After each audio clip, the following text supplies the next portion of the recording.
Assalamualaikum warahmatullahi wabarakatuh.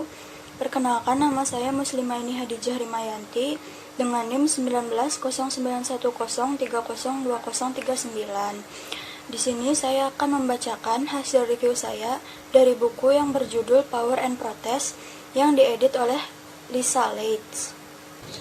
Buku ini merupakan gabungan kajian-kajian dari para peneliti tentang isu-isu gerakan sosial.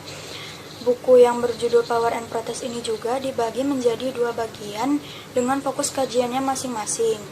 Bagian pertama dalam buku ini berfokus pada teori kekuatan protesan yang di dalamnya membahas tentang 4 kajian, yaitu yang pertama, bingkai utama reklamasi, kajian visual pemberontakan Arab, yang kedua, memahami peristiwa penyerangan di abad 21, perspektif Amerika Utara, kemudian yang ketiga, lingkup kelompok dan penggunaan kekerasan dalam kampanye perlawanan, yaitu kajian multilevel dari metode perlawanan, serta yang keempat, marginalisasi dan mobilisasi kekuatan dalam gerakan sosial tanpa kekerasan.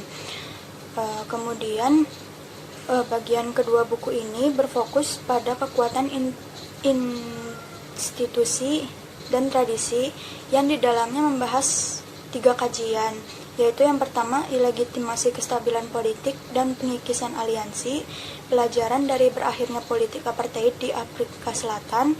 Kemudian yang kedua ada perburuan paus di Korea, warisan, pembingkaian dan perselisihan dengan norma internasional, serta yang terakhir yaitu mobilisasi kebebasan beragama, yaitu peluang, struktur pendidikan dan reaksi dari para aktivis konservatif kampus Kristiani. Bahasan awal di bagian pertama yaitu bingkai utama reklamasi, kajian visual pemberontakan Arab yang merupakan hasil kontribusi dari Maunira M. Charas, Amina Zarub, dan Hyun Jong-ha. Bingkai utama yang mereka identifikasikan yaitu reklamasi yang digunakan oleh para protesan di Arab untuk menegaskan hak mereka atas apa yang seharusnya menjadi milik mereka, tetapi masih belum diserahkan atau dicuri oleh para diktator. Terdapat 3 hak yang mereka klaim, yaitu integrasi pemerintahan, kebanggaan bangsa, serta harkat dan martabat para korban kekerasan negara. Para pengunjuk rasa atau protesan tersebut menggunakan 3 bingkai yang tadi disebutkan sebelumnya untuk menyuarakan tuntutan mereka agar rezim mereka segera berubah. Ketiga bingkai tersebut pun telah membentuk kerangka utama dari reklamasi. Disebutkan bahwa para protesan menyampaikan amarah, rasa putus asa, serta harapan mereka dengan bukti ketersediaan mereka untuk mempertaruhkan nyawa demi kembalinya hak-hak yang telah direbut oleh para pemimpin dan kepemimpinan mereka. Narasi dominan dari pemberontakan Arab ini lebih menekankan terhadap tuntutan ekonomi dan represi agama, seperti terbatasnya kesempatan kerja bagi kaum muda terdidik, meningkatnya biaya makanan, serta penindasan ekspresi Islam di bawah rezim otoriter. Kemudian bahasan kedua dari bagian awal buku ini yaitu memahami peristiwa penyerangan di abad 21, perspektif Amerika Utara.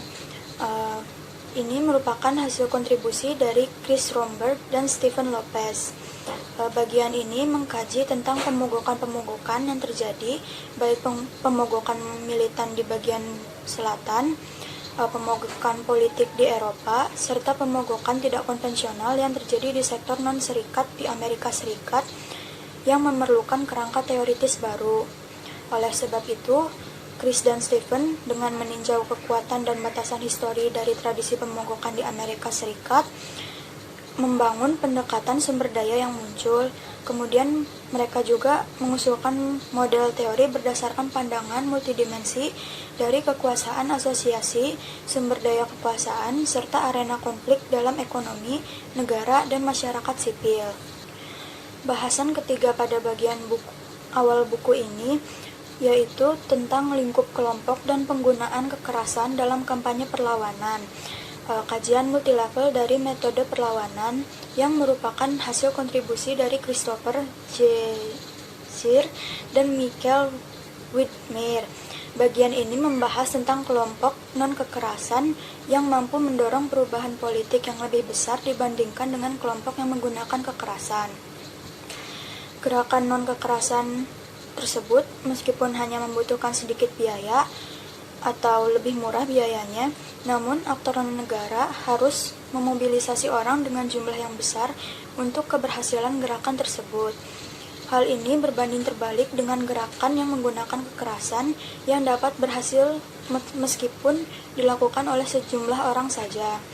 Hal tersebut memiliki arti bahwa kelompok yang percaya bahwa mereka memiliki potensi untuk memobilisasi lebih banyak orang cenderung untuk tidak menggunakan kekerasan. Potensi tersebut terkait dengan garis-garis yang dilalui oleh gerakan kampanye tersebut.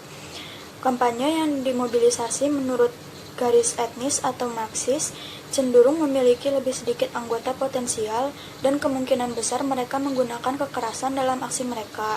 Berbeda dengan kampanye pre-demokrasi yang memiliki jumlah anggota potensial yang lebih banyak dan cenderung tidak menggunakan kekerasan dalam aksi mereka.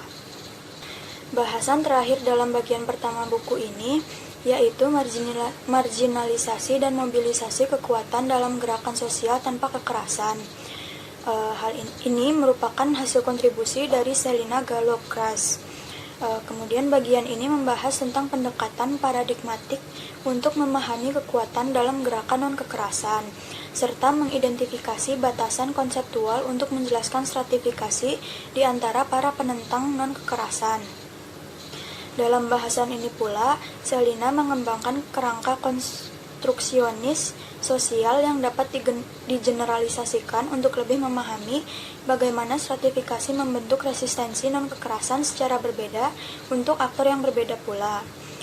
Dalam hal ini, ia memperhatikan 4 dimensi konflik dan perlawanan saat memeriksa dinamika kekuatan gerakan non-kekerasan, yaitu yang pertama konteks temporal konflik, yang kedua tingkat represi, yang ketiga status dan posisi aktor, serta yang terakhir yaitu bagaimana strategi dan taktik non-kekerasan sesuai dengan masing-masing dimensi. Lalu bahasan pertama pada bagian kedua buku ini yaitu ilegitimasi, kestabilan politik, dan pengikisan aliansi. Pelajaran dari berakhirnya politik apartheid di Afrika Selatan yang merupakan hasil kontribusi dari Eric W. Schoon dan Robert J. Vandenberg. Bagian ini membahas tentang ilegitimasi yang secara luas telah diidentifikasikan sebagai penyebab revolusi dan bentuk lain dari perubahan politik transformatif secara ambigu. Ilegitimasi secara luas diidentifikasikan sebagai penyebab revolusi yang menciptakan suatu kegagalan dan bentuk-bentuk perubahan politik transformatif lainnya. Beberapa dari para sarjana menyoroti bahwa sementara legitimasi dapat mendorong terjadinya stabilitas dan kepatuhan dengan sistem otoritas, namun sistem otoritas sendiri tetap dapat mempertahankan kepatuhan dan stabilitas sementara yang dianggap tidak sah. Bahasan kedua pada bagian kedua buku ini yaitu perburuan paus di Korea Selatan, warisan, pembingkaian, dan perselisihan dengan norma internasional, yang merupakan hasil kontribusi dari Bradley Tatar. Bagian ini membahas tentang orang Korea Selatan yang berada di wilayah Ulsan yang mengklaim bahwa memakan daging ikan paus merupakan sebuah tradisi, serta konfrontasi antara pengunjuk rasa anti perburuan ikan paus dari Greenpeace dan pembela perburuan paus lokal yang menunjukkan bahwa tradisi tersebut bukanlah hasil yang tak terelakkan dari melestarikan masa lalu, melainkan hasil dari mobilisasi, pembingkaian, serta pilihan yang dibuat oleh para peserta gerakan tersebut.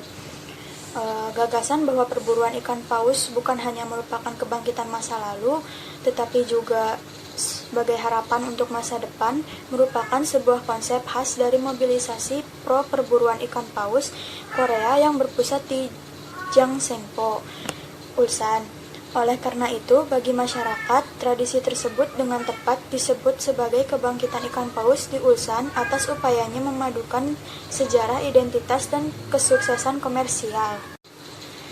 Bahasan terakhir pada bagian kedua buku ini yaitu mobilisasi untuk kebebasan beragama, peluang struktur pendidikan, dan reaksi dari para aktivis konservatif kampus Kristiani, yang merupakan kontribusi dari Jonathan Escole. Bagian ini membahas tentang dimensi struktur kesempatan pendidikan di perguruan tinggi dan universitas di Amerika Serikat, khususnya yang berstatus sebagai sekolah negeri atau swasta, sekuler atau agama, peringkat tinggi atau peringkat rendah, dan kurang lebih kekayaannya yang dapat mempengaruhi hasil gerakan berbasis kampus. Pada tahun 1960-an, perguruan tinggi dan universitas berfungsi sebagai situs sentral untuk aktivisme hak-hak sipil, gerakan feminis gelombang kedua, dan gerakan anti perang. Sekian yang dapat saya sampaikan. Apabila terdapat kesalahan dalam pengucapan maupun tutur kata, saya mohon maaf. Wassalamualaikum warahmatullahi wabarakatuh.